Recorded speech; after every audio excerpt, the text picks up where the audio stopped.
Surah Ibrahim is a powerful reminder of how Allah guides humanity from darkness into light. The chapter opens by declaring that this book was revealed to bring mankind out of darkness into light by the permission of their Lord, a statement that sets the tone for everything that follows. It teaches us that guidance is not just information. It is a divine rescue from confusion, injustice, and spiritual blindness.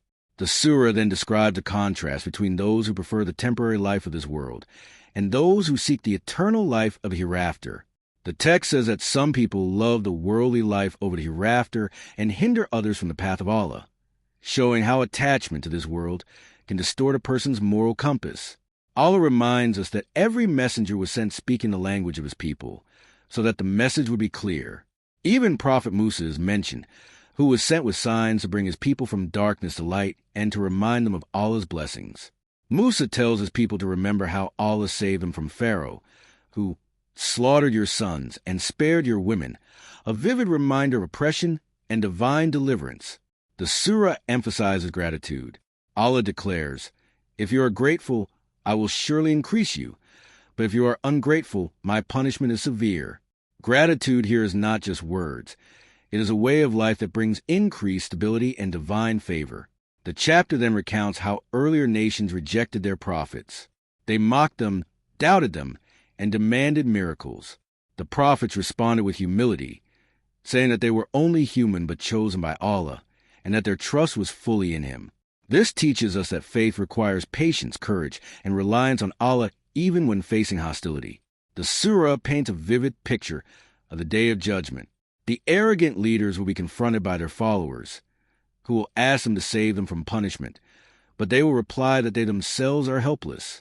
Even Satan will speak, admitting that he had no real power over people except that he invited them and they responded. He says, "Do not blame me, blame yourselves." This moment exposes the reality of responsibility. Every soul is accountable for its own choices. In contrast, the believers are welcomed into gardens beneath which rivers flow, greeted with peace. The surah then gives one of its most beautiful parables. The good word is like a good tree. Its root is firm and its branches reach the sky. It constantly produces fruit. This symbolizes faith, deeply rooted, ever-growing, and always beneficial. The evil word, by contrast, is like a tree torn from the earth with no stability.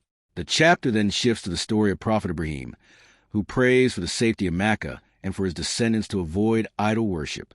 He says, "My Lord, make this land secure and keep me and my children away from idols."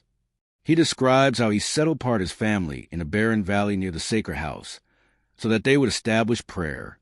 He asks Allah to make people's hearts inclined toward them and provide them with sustenance, so that they may be grateful. Ibrahim's humility is striking. He acknowledges that Allah knows what is hidden and what is revealed, and he praises Allah for granting him children in old age. He ends his supplication by asking forgiveness for himself, his parents, and all believers on the Day of Judgment. The surah concludes with a warning. Allah is never unaware of what the wrongdoers do. A day will come when eyes will stare in horror, when people will rush forward with their heads raised, unable to blink, their hearts empty. The surah urges people to take heed before that day arrives, reminding them of past nations who were destroyed for their arrogance and plotting. Finally, Allah declares that on the day when the earth is transformed and all stand before him, every soul will be repaid for what it earned. The chapter ends by affirming that this message is a clear communication to humanity, so that they may be warned and know that Allah is one, and so that people of understanding may reflect.